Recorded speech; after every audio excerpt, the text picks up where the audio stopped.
Well, hello there, YouTube, and welcome to a 42 degree Thursday, the 29th of January. It's rocketed all the way up to 47 degrees, which actually feels absolutely fantastic. It was quite warm, quite warm in the house last night. That was great. And anyway, this weekend is supposed to be like Saturday or something like that. It's supposed to be 59 degrees, and it shows cloudy, but it's not showing any rain. But who knows what will happen with that. That'd be nice to actually get out and ride something. That's one thing I worry about, doing these things with Can-Am. How long is this rain stuff gonna go on? Maybe a bunch of garage vlogs talking about a unit. I am not going to go out there and purposely destroy something. I'm not going to look outside, it's pouring down rain, and go, yeah, it's a good time to go riding. Nope. Not into it. It takes too long to get those things clean. And I like stuff to look precision. But anyway, it's Thursday. Let's head on down. Let's get a big Spyder service knocked out here. All right. Welcome to the day. 56 degrees here in Vanchulo. I think it was 47 when we left the house. Yeah, it is warm. Yeah, but it's 1 degree cooler here in Vancouver than it was in Toledo. It's kind of wild. Yeah. Well, Mama, we have made it to Thursday. Yes, we have. We got Yay, two more to go, and then the weekend is upon us. Mm-hmm. It looks like it's going to be, is it this weekend or next weekend? It's supposed to be almost 60. I think it's next weekend. Yeah, I think it's next the following weekend. Yeah. Dadgummit. Well, Mama, Yes, let's go in there and see what's going on. All right. Try to earn our keep. Mm-hmm. All right. Have yourself a wonderful day. You too, sweetie. All right. Love you. See you. Bye. I love ya. Bye-bye now. Bye. I tell you, it's no fault of anybody. It's just you're out having fun. But by the time they get to the 28K service and you live in the Pacific Northwest, I mean, this is stuff that you wouldn't go to the trouble of taking the bike apart to do it, but they end up with a whole lot of grime in them. Connectors are sticky and ooh.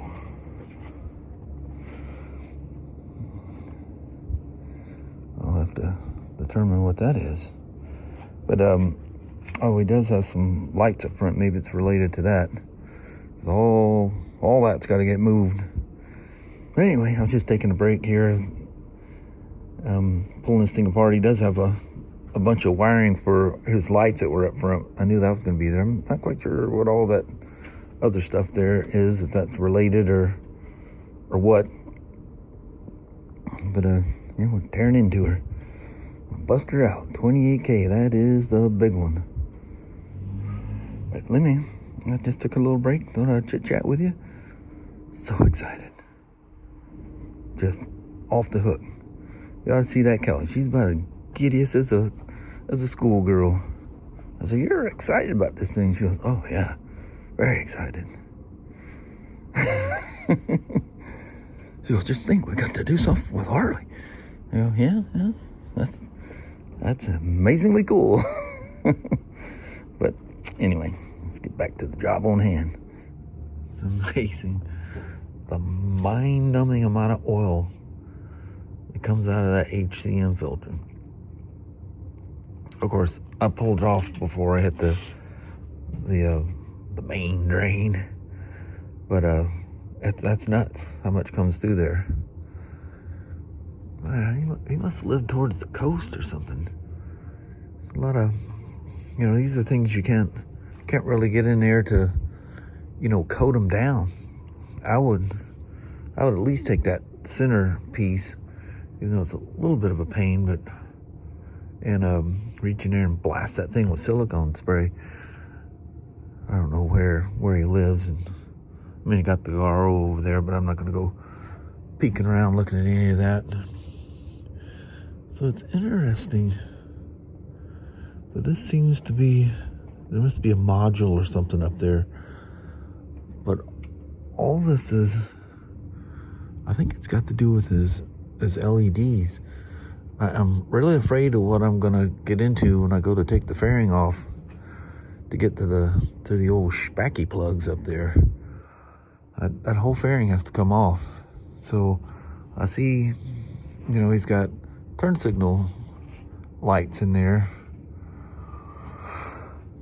I can make it a little interesting.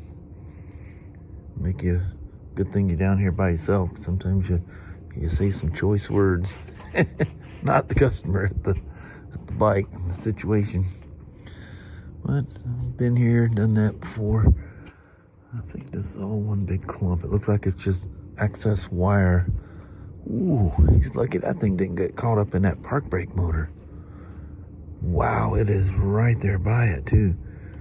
We got to reposition that. Well, I want to get the reservoir out of the way for getting the oil filter and stuff. I'll be able to arrange and adjust. There's your ACS pump, automatically controlled suspension. Some people refer to it as air controlled suspension. Either way would be correct, but it's officially automatically controlled suspension. Uses a level sensor, which you can see all the stuff clearly with all the bodywork off. There's your level sensor. This is the infamous bolt that newbie PDI guys can leave out, because these things are usually scrunched in the back and the bolts out of the shock on the bottom, and with that attached, it could collapse enough to overextend the sensor and damage it. So they leave that, it's kind of spun out of the way. What amazes me that someone can put one of these together and have this one bolt and just go, I wonder what that goes through. I don't give up until I figure out what the bolt's for. It's for something. BRB took the effort to put the thing in the blister pack thing with a little card that they used to over vacuum those things, or they used too much heat and the plastic was too thick. Holy moly, those things were hard to get out. So you guys may have heard on, was it 24s or 25s, where people are having reverse issues. It's the sensor. I think there was a temporary supply chain change, and these were, I don't know, these were being replaced. I forget the exact stats of it. The bulletin's a year or so old. I don't recall. I don't think we've ever had one, but I think I don't know if they could narrow it down. I think it might have been a TST. I don't think it ever made it as a bulletin. But anyway, giving her some loving. I'm surprised with all the rocks I'm finding everywhere that I haven't found anything in the belt. How's this belt riding in there? Are you in a happy place here, buddy? Yeah, she's starting to show a little wear, but she's good. I would between 60 and 80 start looking at them. Usually around 80, they've worn to a point you should really replace the belt. Because especially if you see a trailer hitch, if you haul a trailer, we've seen them get to a point that it starts knocking the cogs off of the belt. And this was one of the early ones. Holy moly, does he have the original sprocket on there? If that is, this one will make that really cool whisper sound between 45 and 55. You guys remember when I had the 2020 demo? I was trying to figure out where's that sound. For some reason, I thought it was coming from, something on the windshield or the fairing. But I absolutely love sounds like that. But I gotta watch those things if, those things are constant. It's a ASMR type of thing to me, and I start getting drowsy. It's like that peaceful, ever so peaceful drone of a Harley going down the freeway. Dude, get a good night's sleep before you take a long trip, because those things will knock you out. That nice little soft rumbling, like that little massage chair set on low, and the sound of that droning exhaust, and makes babies around the world go to sleep. You just put that soundtrack on and they're out. As long as they're not revving up at a stoplight or something. But wait a minute. Oh yeah, they don't use that. I was about to say, I did not take that tube off of there. I'm wrong generation Spyder. So you remember how the previous 14 through 19, you had that tube that ran up the side, because the intake was way up here in the left front of the tub, and you had that tube you had to fight on and off.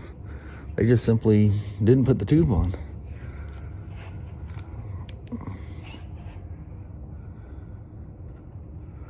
Yeah, not too bad, but it needs to be cleaned. This is the outer part of the airbox, obviously, because there's the intake. So you take the little cup off there and replace it. He's got a new filter over there. Oh, the other filter he's getting is the pre-filter. This is the pre-filter for the evap system. The tricky thing about that is let me just show you, for example. What they are these things.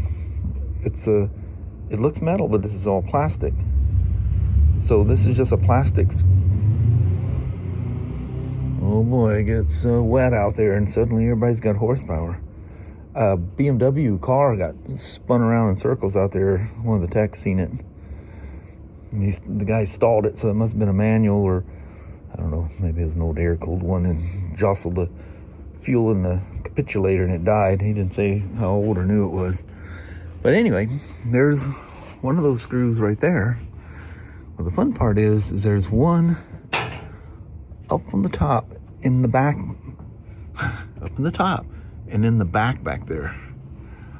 And let me tell you, the crazy contraption you got to come up with, and you got to kind of pull these evap hoses out of the way a little bit and push them to get this thing to lift a little bit. And yeah, it is not fun getting that out. And they used to, seems like they had a little extension hose. Again, that was probably older generation. But sometimes they have an Oetiker clamp on the hose. Yeah, these hoses are in the way. I can't get to it. They're in captured little cages that you pop them in out of the way, and you reach in there with little extensions, and you get that thing loose. And you gotta, in there with two fingers, how you unscrewing a screw sideways over a thing. You know, you have it's not fun. You can spend some time putting that pre-filter in there, but at 28K, it's mandatory. You don't want all that junk to get in there and make a mess out of things. But all right, enough little show and tell. I see he's got a little oxidation starting to happen on his belt, because it just wears that. Actually, it's not even really powder. If you look at them, you see one of these things, they're new. It's just raw aluminum, where the outside is all powder coated. But that being bare aluminum like this, it's not coated with anything. They'll just ashy oxidize. Yeah, he must have lived by the coast or something. That's a lot of rust, or it just habitually sits outside. You got any little critter friends rolling around here? They love to make nests on the backs between the cylinders and the top of the cases. That's just bugs going down the highway. If you have critters, pull this plastic cover off and look right down this hole, and you'll see where they've been in there making little nests and stuff to get that to blind the light or overpower it. That's just bugs hitting wherever they always land up there. If you see little meese signs, a lot of times they'll get moss, and if they get a hold of anything, like the inner part of your seats in your automobile or whatever. I haven't seen them eat the Spyder seat, but where they get it from, looks like cotton and foam and stuff like that. And you'll see where they'll make a little nest back there. And you'll notice when one's been sitting for a while, you get it fired up the first time, you just, smells like a mouse nest. Little suckers. Look at that tire. That thing that had very recently been installed. It's nice. Don't have to worry about that. Right, anyway, give you a look at that. It's funny. Don't be scared. It's not hurting anything. But it's kind of like, when you crawl underneath your pickup truck and you look around underneath there, you're going, holy mackerel. What happened underneath there? All that stuff. Unless it's been powder coated, it's exposed. And it's covered. So, like if you look at an F3, all the engine covers and stuff are powder coated. Well, here's a perfect example. On a Red Rock, can't see much because of the big covers. But this is like got it off. Yeah, let's use the camera's light. That works better. Look at all of that. All of that is powder coated. So you won't see that oxidizing. And also, because it's so exposed, this cover is really easy to take off, that big cover.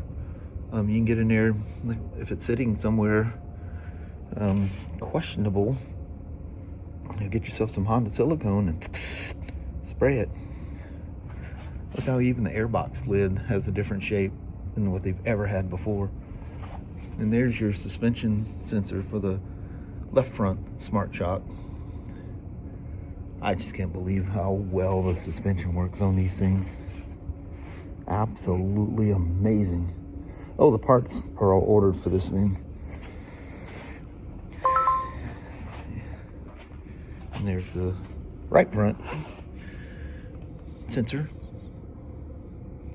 It looks a lot like that ride height sensor for the rear suspension, doesn't it? Yeah, the computers are always watching everything you do and how this stuff reacts to things. That my funnest thing is to take that one, blind you with the light. When I go behind those buildings, then I take that parking lot thing and you go over those sharp little speed bumps. One, it's far enough off the ground, it never skips the front pan off of anything. And it's just amazing to watch those front wheels react instantly to stuff you hit. And just the ride is so smooth. But you're way up in the air. If you afraid of heights, you're up in the air on a Canyon Red Rock. But I think that's absolutely cool. Pure adventure trike. So, I get people, and I think it'd be really cool too, people talking about they need to make that thing 3-wheel drive. BRP is not classifying this as a dirt bike or off-road bike or anything.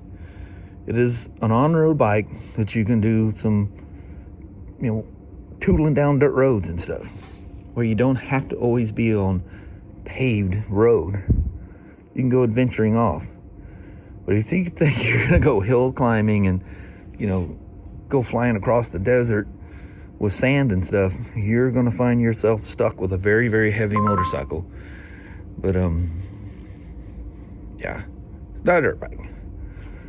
But, you can play in it's just like the Riker Rally. And those things are a riot. Well, what took you that? I had the first year, the 2019 Riker Rally. They're way better now. But, the suspension and, the extra ground clearance and stuff like that is a riot. But you can tell when you're riding it, those are those limitations. You're on those dirt roads and you're having fun. You're not going to go down a single track or a Jeep trail on the side of a mountain. That'd be foolish. Yes, then you would definitely need 3-wheel drive. But that's not the purpose of it. That's not the goal of it. It's so that you can go adventuring, go find that little place that throw a pole in the water and try to catch a fishy. But, you gotta, be reasonable about where you're going. I love the more aggressive tires that they put on these. What's funny, you think those things would howl, but they don't. They're quiet. But they're a little more aggressive tires, as you can see. Very nice. It's gonna be interesting replacing that thing. Oh, I need to get a rib nut gun. My son left me his. He goes, I'll never use it, Pops. And he came back. I think he had something at home or whatever, and needed it. And I'll have to look one of those things up. I need to get it before the parts show up and I start working on that thing, or I'm gonna be in trouble. Because that is a tool you need to have. The guys, they probably have something out there because they work on snowmobiles all the time. That's where you come across those more than anything, is with snowmobiles. But anyway, let me get this thing. Just took a quick little break, thought I'd film a little bit. 2020 Spyder RT Limited. The RT. A little sneak peek of what's hiding underneath. Well, I reckon that's gonna be a wrap on work today. We'll continue with the old Spyder in the morning and get her busted out, and we're gonna head home. It's just a very light sprinkle out there at the moment, so hopefully it'll stay that way. Watch names on ROs. But anyway, thanks for listening to me rattle on here in the shop again today. And go off like a BB in a boxcar, as the old saying goes. Alrighty, we'll see you at the house. Well, hello there, YouTube. Man, did it pour on the way home. It did. I mean, poured. And, you know, we've talked about this before. Why do people lose their minds like they're playing some, you know, car video game? Going crazy out there. Yeah, they're just hauling Heine. Stuff is nice and dry and clear. Everybody's all nice casual. Yeah. I mean, just going nuts out there. It's just a whiteout, you know, trucks and everything else casting water in the air. But anyway. But we are home now. Yep, we're home, safe and sound. And, nice being busy at work. All that was cool. Yes. You know that? We're gonna roll. Alrighty. Well, thank you guys so much for watching. We really do appreciate it. We will talk to you tomorrow. Same smoke time, same smoke channel. Don't forget to give her a thumbs up. And you guys have an amazing Friday or Saturday. Heck yeah. All right. We will see you in the morning. Yeah, Friday morning. Yay. Yep. All right. See you then. Appreciate you watching. Bye. Bye-bye.